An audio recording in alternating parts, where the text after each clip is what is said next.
অন্যায় করলে অন্যায়কে অন্যায় বলেন, ন্যায়কে ন্যায় বলেন। এতে আমার বাবাও হইতে পারে, ভাইও হইতে পারে, যে কেউ হইতে পারে। অন্যায় বললে তাকে কেন প্রশ্রয় দিবেন আপনি? প্রশ্রয় দেওয়ার কোনো সুযোগ নেই। আর এটা বাংলাদেশ না, এটা হচ্ছে ফ্রান্স, মানবাধিকারের দেশ, আইনের শাসনের দেশ। সেই জায়গায় যদি কেউ মস্তানি করেন, সেটা খুব একটি ভালো ফল আসে না। যে ফ্রান্স দূতাবাস জন্ম হওয়ার পরের থেকে এখন পর্যন্ত, এই টিমের আগ পর্যন্ত এমন জঘন্য নিকৃষ্ট মানুষ আমাদের এই দূতাবাসে আসেন নাই। আজকে ফ্রান্স কমিউনিটির কিছু বিষয় নিয়ে আলোচনা করতে চাই। প্রথম কথা হচ্ছে, ফ্রান্সে দুর্নীতিবাজদের বিরুদ্ধে কথা বলতে পারবেন না, দালাল বাটপার সিটারদের বিরুদ্ধে কথা বলতে পারবেন না, চাটুকারদের বিরুদ্ধে কথা বলতে পারবেন না, অসঙ্গতির সাথে জড়িত যারা আছেন তাদের বিরুদ্ধে কথা বলতে পারবেন না।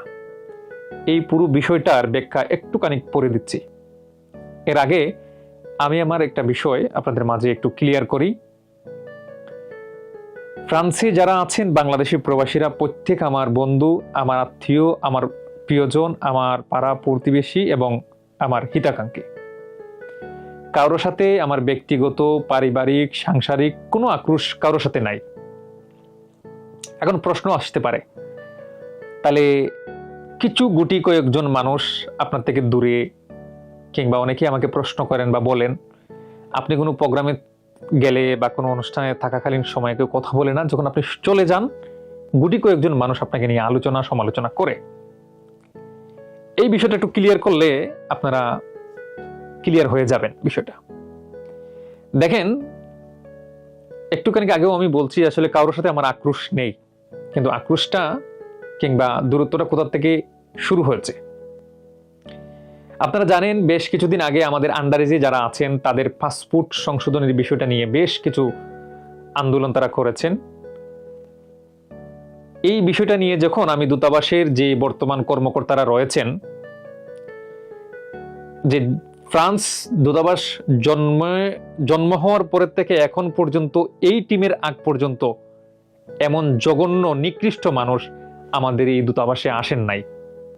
বর্তমান টিমটা এতটা জঘন্য, এতটা নিকৃষ্ট মানুষ, প্রত্যেকটা মানুষ, তারা হোক একজনের কারণে পুরো টিম নষ্ট, হোক পুরো টিমের মানুষ যারা আছেন তারা দেখে থেকে প্রত্যেকের এই স্টাইলের মানুষগুলো তারা এখানে নিয়ে আসছেন বাছাই করে। এই মানুষদেরকে নিয়ে যখন আমি আলোচনা সমালোচনা করি, এর পরের থেকে কিছু মুখোশ পরা মানুষের চেহারা আয়নার মতো আমার কাছে পরিষ্কার হয়ে যায়। আমাদের কমিউনিটির কিছু মানুষ তাদের নিজের ব্যক্তিগত স্বার্থের জন্য দূতাবাসে গিয়ে চাটুকারিতা এবং দালালি করেছেন, এবং দূতাবাসের কর্মকর্তারা তাদেরকে ব্যবহার করে তাদের ব্যক্তিগত ফায়দার জন্য এদেরকে ব্যবহার করেছে।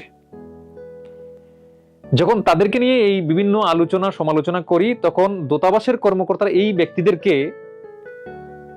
তারা বলে দিয়েছেন, বদরুল যে প্রোগ্রামে যাবে আপনারা ওই প্রোগ্রামে যেতে পারবেন না, যদি যান তাহলে আমাদের কাছ থেকে এই ফায়দা নিতে পারবেন না। এই ধরনের কিছু ব্যবসায়ী, কিছু চাটুকার সাংবাদিক, দালাল সাংবাদিক, কিছু মুনাফিক মার্কা মানুষ, দেখা গেছে যে আমি কোনো প্রোগ্রামে যাওয়ার আগে জিজ্ঞেস করা হতো যে বদরুল ভাই এই প্রোগ্রামে আসবে কিনা। হ্যাঁ আসবে, তাহলে আমরা আসবো না। অথবা দেখা গেছে যে কোনো প্রোগ্রামে গিয়েছি, দেখা গেছে যে কোনো ছবি তোলার সময় আসছে, দেখা গেছে হুট করে আমার কাছ থেকে চলে গেছে যে পরে উঠাবে, আমি যখন ছবি থেকে সরে যাব তখন সে উঠাবে। তখনই মানে বিষয়টা ক্লিয়ার হয়ে আসে যে এদের মুখোশ সামনে চলে আসে, যে আপনার কাছে যখন আসে আপনাকে নিয়ে প্রশংসা করে, আপনার থেকে সরে গিয়ে যখন কথা বলে বা আমি সরে গেলে আমাকে পিছনে কথা বলে, এই ধরনের বেশ কিছু সাংবাদিক রয়েছেন, বেশ কিছু ব্যবসায়ী রয়েছেন। এরা দেখা যায় ব্যক্তিগতভাবে যখন কথা বলি তখন তারা এই নানান বিষয় নিয়ে আলোচনা করেন।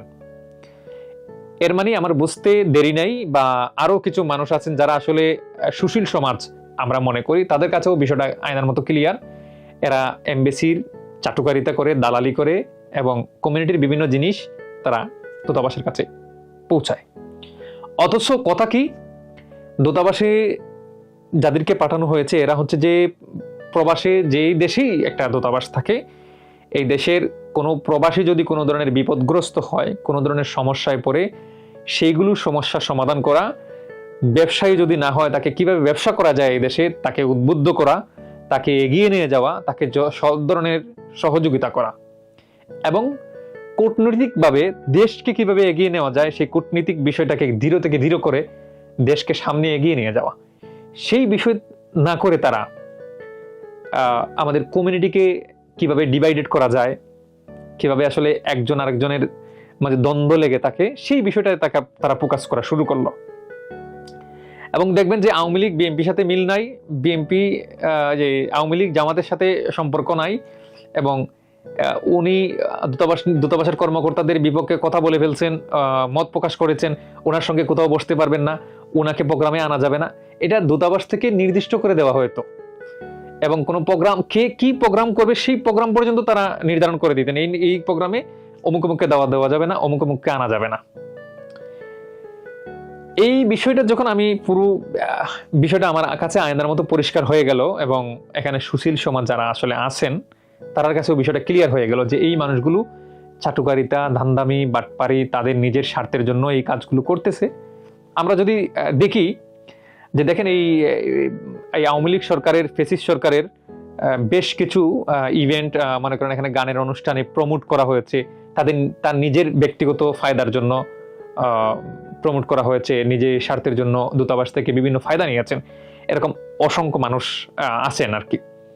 তো গতদিন দেখেছেন যারা আওয়ামী লীগ, যে বিএনপি এবং জামায়াতের সামনে তারা ওপেন উনাকে আসলে এক ধরনের কি বলবো মান সম্মান নিয়ে টানাটানি একটা অবস্থা হয়ে গেছিল দূতাবাসের ভিতরে।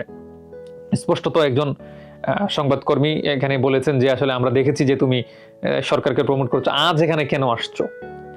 তো যারা আসলে এই সরকারের দালালি করেছেন, এই স্বৈর সরকারের এবং এই দূতাবাসের ব্যক্তিদের কাছ থেকে ফায়দা নিয়ে, এবং দূতাবাসের ব্যক্তিরা এদেরকে ফায়দা নিয়ে তাদেরকে ডিভাইডেড সিস্টেম করে রেখেছেন এবং আমাদের মধ্যে প্রতিহিংসা সৃষ্টি করেছেন এই বাংলাদেশ কমিউনিটির মাঝে।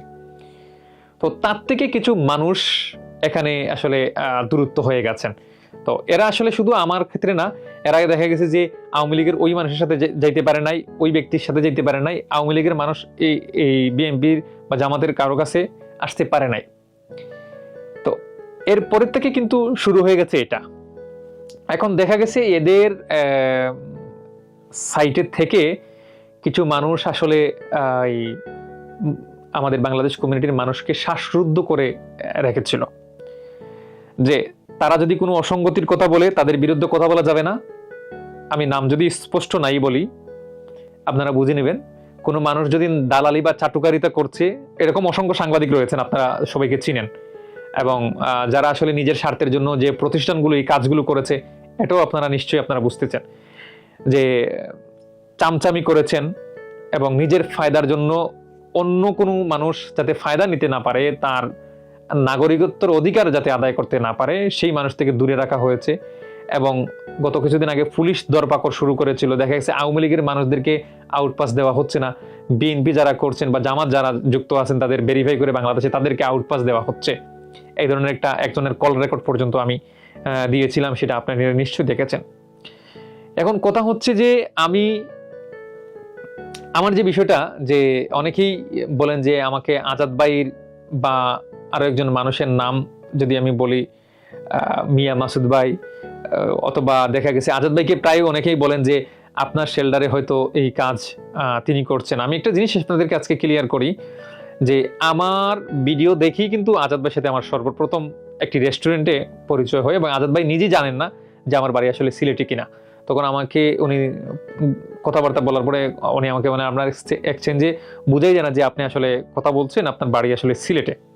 তো যাই হোক, আজাদ ভাইয়ের সাথে চলার একটা কারণ হচ্ছে আমার যে আমি যেরকম স্পষ্ট কথা বলতে পছন্দ করি, আসলে সামনে একটা কথা বলবো, পিছনে গিয়ে আপনার সমালোচনা করব, ওইটা না। আমি যেটা বলি স্ট্রেট কাট, এবং আপনি সামনে থাকলে ওইটা বলে ফেলবো, এবং আপনি পিছু গিয়ে এটা সমালোচনা করতে আমি পছন্দ করি না। তো আজাদ ভাই হচ্ছেন এমন একজন মানুষ, যদি আপনাকে কিছু বলতে চায় উনি স্ট্রেট কাট সামনে কথা বলবে, এবং আপনি কোনো অন্যায় করছেন আপনাকে ডিরেক্টলি বলবে যে আজাদ ভাই যে না না না ওইটা অন্যায়, এটা কিন্তু এটা মেনে নেওয়া যাচ্ছে না, এটা থেকে বেরিয়ে আসতে হবে আপনার। এই কথাগুলো আমার পছন্দ হয়, যেমন এই জিনিসগুলো আমি একেবারেই পছন্দ করি। যা বলবেন স্ট্রেট কাট কথাবার্তা বলা ভালো, এবং যেটা হবে সামনাসামনি কথা বলাটাই ভালো। তার থেকে আসলে ওনার সঙ্গে আসলে এই সব কথা গড়ে ওঠা বা চলা। এখন কিছু মানুষ আছে যে সামনে আপনাকে প্রশংসা করবে, সরে গিয়ে আপনার মানে এই মন্তব্য করবে, এই মানুষগুলো হচ্ছে মুনাফিক, এবং এগুলা হচ্ছে চাটুকার বলা যায় বা দালাল বলা যায়, আরো যদি কিছু বলেন সেই জিনিস বলা যায়। এখন কথা হচ্ছে যে আমি প্রায় সময় আমার ভিডিওতে আমি বলি যে একটা যুব সমাজ চাইলেই কিন্তু আসলে একটা সমাজ, রাষ্ট্র কিংবা একটা সংগঠন দুর্নীতি থেকে বের করতে পারে এবং সামনে এগিয়ে নিয়ে যেতে পারে। এটার বাস্তব প্রমাণ আমাদের বাংলাদেশ 24-এর স্বাধীনতার দৃষ্টান্ত আপনারা দেখেছি। তো এখন আমরা ইতিহাস জগতে যদি যাই, দেখেন ভাষা আন্দোলন করেছে এই যুবকরা, দেশ স্বাধীনের সময় মুক্তিযুদ্ধের 71-এর সময় ছিল যুবকরা, 24-এর যে স্বাধীন করেছে দেশ সেই যুবকরা। একটা টিম যুবকের দাঁড়ায় গেলে এটা সম্ভব। তো আমি আমার ভিডিওতে প্রায় সময় বলি যে আমরা ফ্রান্সেও এরকম একটি যুব সমাজ যদি দাঁড়িয়ে যাই, দুর্নীতিবাজ এবং চাটুকার, দালাল এবং হচ্ছে যে সব জায়গায় লিয়াজু করে চলে এমন দুর্নীতিবাজ থেকে আমাদের এই বাংলাদেশ কমিউনিটি ফ্রান্সে যারা আছে সেটা থেকে আমরা বেরিয়ে আসতে পারবো এবং আনতে পারবো। কারণ মুখোশ যদি উন্মোচন হয়ে যায় তাহলে এদেরকে নির্মূল করতে খুব একটা বেশি সময় লাগবে না। এখন কথা হচ্ছে এদের বিরুদ্ধে কথা বলার পরে যদি কেউ তাদেরকে রাজনীতিক কিংবা নিজের গোষ্ঠীগত কিংবা জেলাভিত্তিক কিংবা এই যে নিজের থানাভিত্তিক মানুষের প্রভাব দেখিয়ে তাকে দমন করা, মনে করেন দমন করিয়ে দিবেন, আমি মনে করি এটা বোকাশা করে বাস করছেন। আমার মনে হয় এই ক্ষেত্রে যাদেরকেই হুমকি দেওয়া হোক বা মারার একটা পরিকল্পনা করা হোক, যদি থ্রেট দেওয়া হোক, আমি মনে করি সরাসরি পুলিশের কাছে না গিয়ে আদালতে গিয়ে একটা মামলা করে পুলিশকে তদন্ত করে দেওয়ার জন্য পরে এটার অ্যাকশন নেওয়াটাই ভালো। আসলে ব্যক্তিগতভাবে কারোর সাথে আমার আক্রোশ আগেও নাই, বলছি এখনো নাই। তো এই বিষয়টা আপনাদের সাথে ক্লিয়ার করলাম যে এই বিষয়টা যে আসলে কিছু স্বার্থন্বেষী মানুষ আছেন, তাদের ফায়দার জন্য বিভিন্ন জিনিস করে থাকেন, তাদের বিরুদ্ধে কথা বলতে গেলেই তারা আসলে একটা টিম গঠন করে ফেলেন। এরপরে হচ্ছে যে ইউনিয়ন ভিত্তিক হয়ে যান বা থানা ভিত্তিক হয়ে যায়, কিংবা এই রাষ্ট্রভিত্তিক এই কি জানি জেলা ভিত্তিক একটা কমিউনিটি করে তার প্রতিশোধ নেওয়ার চেষ্টা করেন। একটা জিনিস খেয়াল করবেন যে আপনারা যে কেউই হোক, আপনার ভাইও যদি হয়, সে যদি অন্যায় করে তাকে প্রশ্রয় দিবেন না, সেটার অংশীদারিত্ব আপনিই হয়ে গেলেন। তো অন্যায় করলে অন্যায়কে অন্যায় বলেন, ন্যায়কে ন্যায় বলেন। এতে আমার বাবাও হইতে পারে, ভাইও হইতে পারে, যে কেউ হইতে পারে। অন্যায় বললে তাকে কেন প্রশ্রয় দিবেন? আপনি প্রশ্রয় দেওয়ার কোনো সুযোগ নেই। আর এটা বাংলাদেশ না, এটা হচ্ছে ফ্রান্স, মানবাধিকারের দেশ, আইনের শাসনের দেশ। সেই জায়গায় যদি কেউ মস্তানি করেন সেটা খুব একটি ভালো ফল আসে না। তো যাই হোক, আজকে যে বিষয়টা আপনাদের সাথে উপস্থাপন করলাম, সেই বিষয়টা উপস্থাপন করার কারণে হচ্ছে অনেকের হয়তো ভুল থাকতে পারে, সেই ভুলের কারণে হয়তো আপনি অনেক জিনিস ভাবতে পারেন।